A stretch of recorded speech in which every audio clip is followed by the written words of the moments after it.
Assalamualaikum warahmatullahi wabarakatuh. Halo teman-teman pecinta sejarah, bagaimana kabarnya? Semoga kalian semua dalam keadaan sehat walafiat dan bahagia selalu. Di video kali ini kita akan menyusuri salah satu tempat yang menyimpan jejak-jejak sejarah peninggalan era Kerajaan Majapahit yang ada di Kabupaten Sidoarjo, Provinsi Jawa Timur. Tempat yang kita kunjungi ini adalah pesarean atau makam Raden Ayu Putri Oncat Tondowurung atau Raden Ayu Putri Pecat Ondowurung yang sering disebut Den Ayu Putri. Namun sebelum kita lanjut video ini, jangan lupa dukung channel ini dengan cara klik subscribe dan getarkan tanda loncengnya agar supaya teman-teman semua selalu mendapatkan notifikasi setiap kita upload video terbaru. Untuk menuju pesarean Raden Ayu Putri, para peziarah akan disambut gapura besar berornamen khas Majapahit dengan tulisan dan petunjuk arah.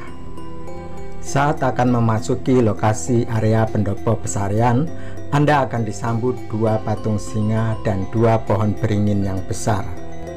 Ketika masuk area pesarean, suasana terasa sejuk dan damai, dibarengi dengan hembusan semilir angin yang sepoi-sepoi, membuat Anda betah berlama-lama di tempat ini. Raden Ayu Putri Oncat Tondowurung memiliki nama asli Raden Ayu Putri Sundari Cempakawati. Beliau adalah seorang putri tunggal dari Adipati Terung, Raden Kusen, Panglima Kerajaan Majapahit pada masanya. Raden Kusen sendiri merupakan adik dari Raden Patah yang merupakan putra Brawijaya V. Kadipaten Terung merupakan wilayah kekuasaan Kerajaan Majapahit yang pada saat itu dipimpin oleh Raja Prabu Brawijaya V. Prabu Brawijaya V juga memiliki nama asli Bri Kertabumi, namun juga biasa disebut Raden Alit. Dikisahkan pada zaman dahulu, Adipati Terung yang mengabdi pada Kerajaan Majapahit harus pergi meninggalkan keluarganya untuk berperang. Adipati Terung memiliki seorang putri yang bernama Raden Ayu Putri Sundari Cempakawati yang saat itu sedang beranjak remaja. Sebagaimana remaja putri seusianya, Raden Ayu memiliki hobi menanam dan merawat bunga. Ketika bunga itu sudah tumbuh besar, Raden Ayu juga suka membagi-bagikan ke rakyatnya sesama kaum Hawa. Namun sebagian bunga hasil budidayanya dirangkainya dan dijual ke pasar. Suatu hari saat pergi ke pasar, sang putri lupa membawa pisau untuk melepaskan ikatan bunganya. Hingga akhirnya datanglah seorang lelaki entah dari mana asalnya yang meminjamkan pisau padanya, sekaligus berpesan untuk tidak memangku pisau tersebut. Singkat cerita, Raden Ayu Putri lupa akan pesan lelaki tadi dan tanpa sadar ia memangku pisau tersebut. Hari ke hari berlalu. Setelah kejadian itu, sang putri mendapati perutnya makin hari makin membesar. Sebagai remaja putri yang belum menikah, penduduk sekitar menaruh curiga bahwa sang putri telah hamil di luar nikah.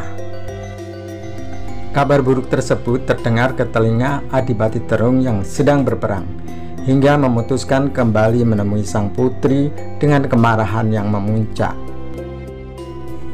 Sang putri berusaha menjelaskan sekuat tenaga bahwa ia tidak melakukan apa yang dituduhkan warga dan berani bersumpah untuk mati. Sang putri mempersilahkan ayahnya untuk membunuhnya dan membuang jasadnya ke sungai. Apabila sungai tersebut berbau busuk, maka ia memang berbohong. Namun apabila sungai tersebut berbau harum dan airnya lama-kelamaan surut, maka sang putri telah mengatakan yang sebenarnya. Singkat cerita, sang adipati bersedia melakukan permintaan anaknya dan mengeksekusi Raden Ayu pada hari Selasa Kliwon atau hari Anggorokasi. Kemudian jasadnya dibuang ke Sungai Bengawan Terung. Dan terbukti sungai tempat dibuangnya jasad Raden Ayu mengeluarkan aroma harum, dan tak lama kemudian perlahan-lahan airnya mulai surut. Pertanda jika Raden Ayu Putri Onca Tondowurung tidaklah berbohong. Namun nasi telah menjadi bubur. Semua sudah terjadi. Sang putri telah mati dan tak mungkin hidup kembali. Akhirnya Adipati Terung Raden Kusen merasa menyesal dan bersedih karena tidak mempercayai kata-kata putrinya, namun lebih percaya hasutan orang lain. Sebagai bentuk penyesalan, lalu sang Adipati memakamkan jasad Raden Ayu Putri. Namun ada yang berpendapat bahwa yang dimakamkan itu hanya sebagian jasad sang putri yang masih tersisa. Dari situlah nama Raden Ayu Putri Oncat Tondowurung berasal. Kata oncat berarti jasadnya tidak keluar dari Bengawan Terung. Kata tondo berarti tidak mengetahui pertanda apa yang ada di dalam perutnya. Kata wurung berarti tidak mengetahui isi perutnya seperti apa. Legenda itu bagi warga desa Terung Wetan merupakan sebuah urban legend yang mengiringi keberadaan sebuah makam yang dipercaya sebagai tempat bersemayamnya arwah Raden Ayu Putri Onca Tondowurung sebagai sosok yang juga mendiami wilayah tersebut sebelumnya.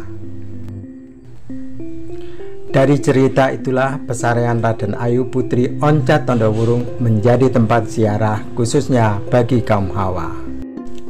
Pengunjung yang datang sejatinya sedang melestarikan tradisi ziarah makam yang memang sudah ada bahkan sebelum Islam datang ke Nusantara.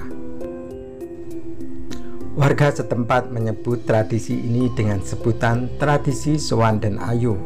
Sowan dalam bahasa Jawa artinya mengunjungi orang yang lebih tua atau leluhur, sedangkan dan Ayu merujuk pada nama panggilan Raden Ayu Putri Onca Tondowurung. Motivasi peziarah yang sowan ke makam ini cukup beragam berdasarkan konteks sosial, budaya, agama, serta kepentingan yang dimiliki masing-masing peziarah. Tempat ini ramai dikunjungi masyarakat karena adanya mitos yang mengiringinya. Konon perempuan lajang yang ingin segera mendapatkan jodoh disarankan untuk berkunjung ke makam ini. Sebagian datang dari berbagai kota, bahkan tiap sebulan sekali, tepatnya saat malam Jumat Legi, ratusan kaum Hawa melakukan doa bersama di lokasi pesarian ini. Setelah mereka melakukan doa bersama di pendopo, kemudian masuk ke dalam ruang makam. Mereka memiliki kebiasaan membedaki batu nisan Raden Ayu Putri. Menurut sebagian orang, hal itu dilakukan untuk menghormati Raden Ayu. Pengunjung meyakini bahwa melalui ritual tersebut, aura dan berkah yang melekat pada sosok Raden Ayu Putri Onca Tondowurung dapat menurun kepadanya hingga akhirnya mempermudah upayanya untuk mendapatkan jodoh. Hal-hal yang dilakukan oleh pengunjung terkait dengan mitos tersebut tidak disarankan oleh pihak pengelola makam. Bahkan di depan makam terdapat himbauan untuk meminta dan memohon hanya kepada Tuhan Yang Maha Esa, bukan kepada sosok Raden Ayu Putri Onca Tondowurung. Namun, tetap saja masih banyak masyarakat yang percaya dengan mitos ini dan seolah menjadi daya tarik tersendiri bagi para peziarah untuk datang ke tempat ini. Pesarian Raden Ayu Putri Onca Tondowurung adalah peninggalan leluhur yang wajib dilestarikan. Terlebih makam ini merupakan peninggalan sejarah peninggalan era Kerajaan Majapahit yang berada di wilayah Sidoarjo. Bagaimana teman-teman sobat YouTube pecinta sejarah? Apakah kamu tertarik untuk berkunjung ke pesarian Raden Ayu Putri Onca Tondowurung ini? Jika ya, segera agendakan diri untuk berkunjung ke tempat menarik ini.